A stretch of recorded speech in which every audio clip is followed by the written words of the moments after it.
Hey, welcome back to the Disney Plus Everyday Challenge, and today we have the Superhero Squad. This is an animated series of 2 seasons, like 52 episodes. It's 26 episodes a season. It started in 2009. Of course, this is from the not the Marvel Cinematic Universe. It is far from it. It is, but it's a form of Marvel animation, very much for kids. It's full of fart jokes, and but what it has that the MCU doesn't have or can't have yet is is the fact that it has all the heroes. It can have all the villains all at once. As you can see right here, there's Iron Man standing next to the Hulk, standing next to Wolverine and the Falcon, and it's kind of amazing. In the first episode, in the first few seconds, first of all, you get Stan Lee as the first voice you hear, introducing a new impenetrable wall that protects the people from the bad guys. Doesn't last long. Doctor Doom is the main villain in this, and as I've said very often in the past, if you see some of my other Marvel videos, Doctor Doom should be the big bad of the next phase or the next 2 phases, 3 phases, whatever it is. He needs to be the guy behind everything. And he should be. He will be. If Feige calls me and I'll explain it to him, which, you know what? He already knows. He already knows that no matter who we think the big bad is in the upcoming films, Doom is behind each of those big bads. Anyway, this animated series throws together the Fantastic Four, Iron Man, the Avengers, X-Men. So we get to see Luke Cage, we get to see Wolverine, we get to see Storm, we get to see Mr. Fantastic, played by James Marsters, by the way, who is, Spike from Buffy the Vampire Slayer. And also he was one of the parents from the Runaways TV series that was on Freeform, but now it's on Hulu. Well, you know what? It's also on here. It's on Disney Plus. So it might not be on Hulu anymore. It's on Disney Plus. Anyway, this is, it's very juvenile. It has a lot of humor that, yes, fart jokes. Like, the Mole Man is super gassy because when he comes to the surface, his body repressurizes or something, and I've never thought I'd hear the Doctor Doom proclaim, "Abomination, open a window." And the Abomination's in this too. And later on, I find out, looking through the credits and stuff, Thanos is in this. I think he's part of a two-parter. It's all very much also like what was to come in the MCU. They're collecting fractals, not Infinity Stones, but they're collecting fractals to build the Infinity Sword. Doom is going for that. He has the Infinity Sword that he is putting together to rule the universe. We also get like Silver Surfer, voiced by a guy who's definitely playing him like a West Coast surfer dude, which is just funny. He very much does not sound like that in my head, and if Stanley was around, I'm pretty sure. I don't know. You know what? Sam might just go with it. He might just go, yeah, that's what he sounds like. I don't know. But yeah, so if you're a Marvel fan, but if you got little ones who are Marvel fans, yeah, if you're 4 or 5 years old, you might get a kick out of this. Part of me as an adult looks at this and goes, oh, it's a series about super muscular toddlers. Like, seriously, if you look at them, like, Falcon is, like, ripped. He says he's 5'11" in the first episode. Like, he's, like, somebody, like, Hulk calls him puny or something. He's like, I'm 5'11". Dude, you're not 5'11". If you're 5'11", you're awful stocky for a 5'11" dude. So, yeah. But everybody's super muscular. The women are really curvaceous. By the way, Captain Marvel is Ms. Marvel still in this. Carol Danvers still has the old Ms. Marvel costume at this point. It's very odd seeing her so squat. Again, it looks like a bunch of 6-year-olds are just super ripped. I'm not sure what some people will do that with that information, but it could become their favorite show. I have no idea. It's ugh. Okay. Anyway, there's all the voices are here. Tom Kenny, by the way, I think he plays both Iron Man and Captain America. He's SpongeBob SquarePants, by the way. There's Jess Harnell, Tara Strong, Jim Cummings, all these classic voice actors you know from just about everything Disney and everything Marvel. They're all in this. Of course, Mark Hamill also appears at one point. I can't remember what he plays. Not a major, well-known character, but he still shows up. Everybody gets a voice in this thing. So the only thing I find a problem with is the fact that the women are just poorly characterized in this. Storm, I don't think she says a thing.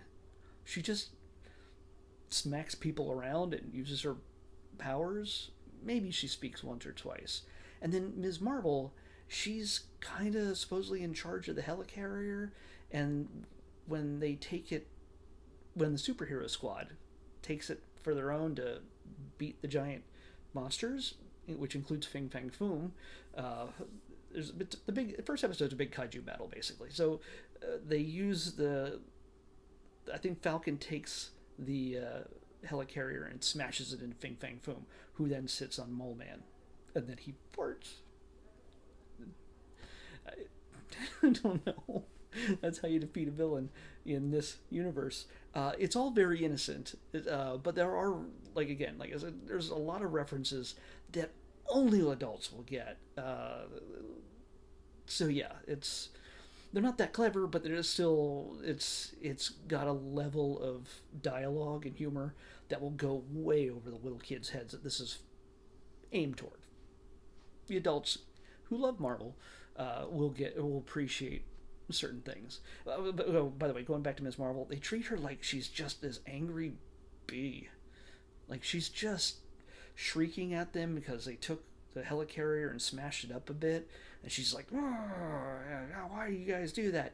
Like she's like their landlord, and she's just angry a lot. She's very different from the animated Captain Marvel in the in the other superhero animated series with all the kids, with all the teenagers, Squirrel Girls and America Chavez and everybody else. Yeah. So, and Spider Gwen and everybody else. But yeah, and she's also very different from Brie Larson as well. In of course the Captain Marvel movie. Yeah, this is honestly, if you're looking for purism that to be translated to the younger generation, like the purest version of Marvel comics to be handed off to children, no, this is, you're not going to get that. Don't expect that. This is meant to have kids picture themselves in these Halloween costumes, basically. You just really, well, Wolverine was already short and squat for the most part, so that fits.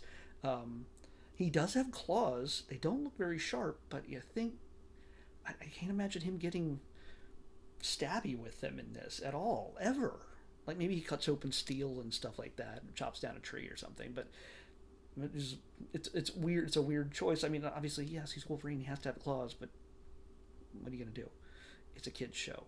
So he's never stabbing anybody. If he is, I'd be very surprised. I only watched one episode, so I really couldn't tell you. But it was enough for me to get the gist. I might add this to my list later on, just out of curiosity's sake. But yeah, I think the only way you're going to really super, super appreciate this is if you are 5 and under. And maybe you have the toys. I don't know if they still make toys for this, because this is fairly old. But it's over, gosh, it's 13 years old? Wow. That's just crazy. And this is probably made prior, they were already animating this prior to the launch of the first Iron Man film in 2008.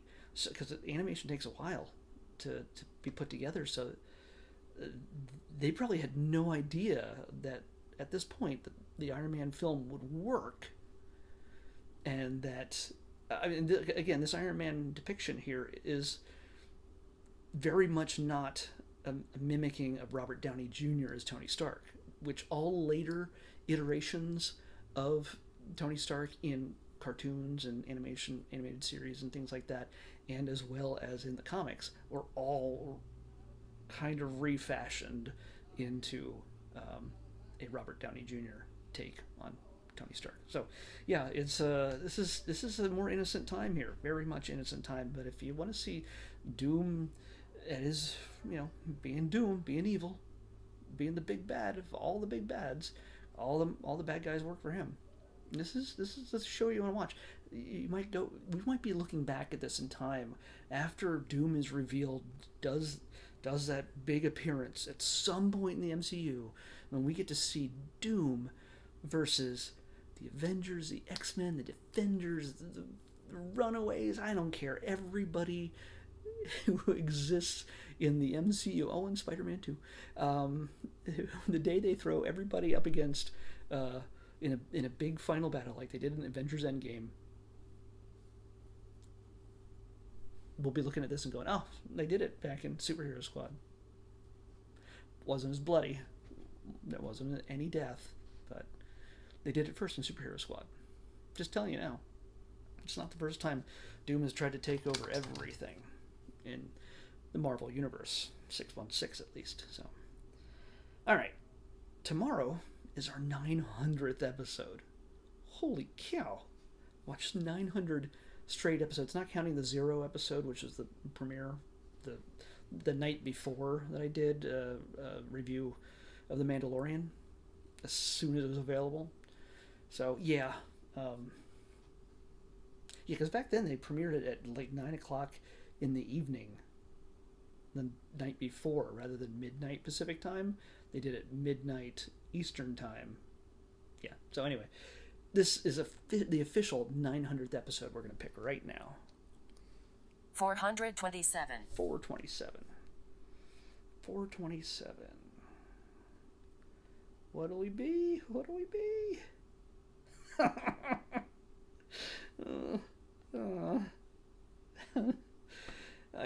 I don't know what this is, and I have a feeling it's a Christmas movie. Oh God, I'm gonna have to wear the hat, aren't I? All right. Yeah. Well, maybe they took it off. They do take the seasonal stuff off every once in a while. We'll check back. But we're probably gonna be watching Snowball Express for our 900th episode. Again, if I'm gonna check this right after I log off here, and if you don't see anything right after this, that means that, yeah, I'm watching that for our 900th episode. Otherwise, I'll be back in a second. So for now, Snowball Express on the Disney Plus Everyday Channel. Channel. I've done this for 900 episodes, and I still can't get that right. Snowball Express on the Disney Plus Everyday Challenge. I'll see you back here tomorrow.